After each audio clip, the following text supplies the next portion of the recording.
नमस्कार। आपके अपने चैनल गायत्री ज्योतिष केंद्र में मैं एस्ट्रोलॉजर पंडित अनिल कोठारी आप सभी लोगों का हार्दिक अभिनंदन करता हूं।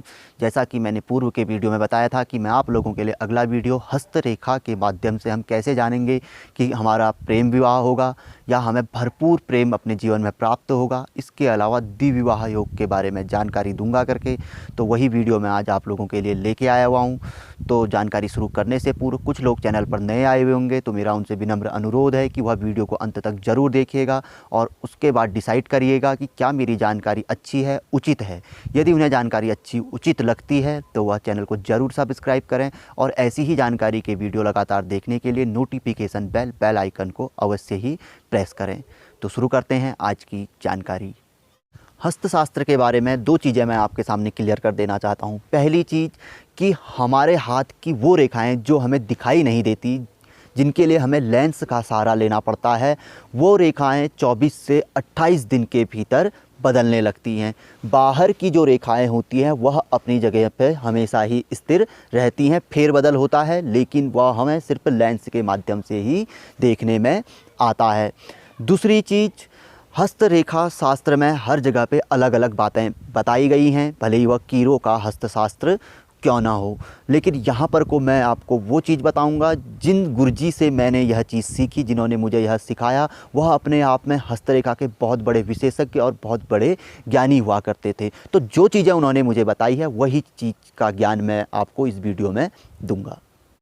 बताया गया है कि पुरुषों का दाहिना हाथ और स्त्रियों का बायां हाथ देखना चाहिए। इन हाथों से ही उनके भविष्य का स्पष्ट पता चलता है। बात करते हैं प्रेम की कि वो लोग कौन से होते हैं जिन्हें अपने जीवन में किसी का भी प्रेम प्राप्त हो, माता पिता पत्नी बच्चे किसी का भी। तो जिन लोगों के हाथों में दोनों हाथों को मिलाकर अर्धचंद्र बन जाता है तो उन्हें अपने जीवन में प्रेम अवश्य ही प्राप्त होता है, किसी का भी वह हो। बात करते हैं पति पत्नी के प्रेम के बारे में।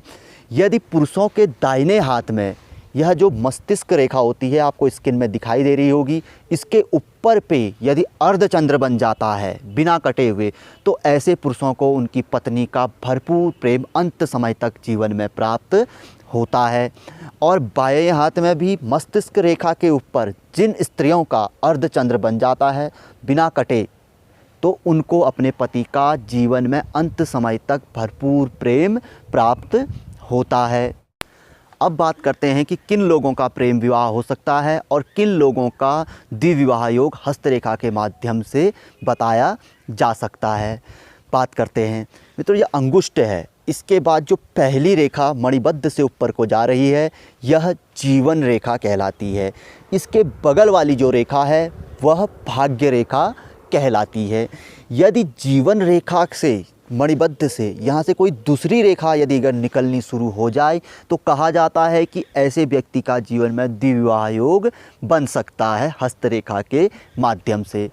और भाग्य रेखा से यदि कोई दूसरी रेखा यदि निकल रही है और ख़ास तौर पे शुक्र का यह इलाका होता है, एरिया होता है, इसकी ओर जा रही है या चंद्रमा की ओर जा रही है, यह चंद्र पर्वत होता है यहाँ पर को, इस ओर को भाग्य रेखा से यदि कोई रेखा जा रही है तो समझ लीजिए कि ऐसे व्यक्ति का 100% प्रेम विवाह होता ही होता है। इसके अलावा और भी कई निशानियाँ बताई जाती हैं।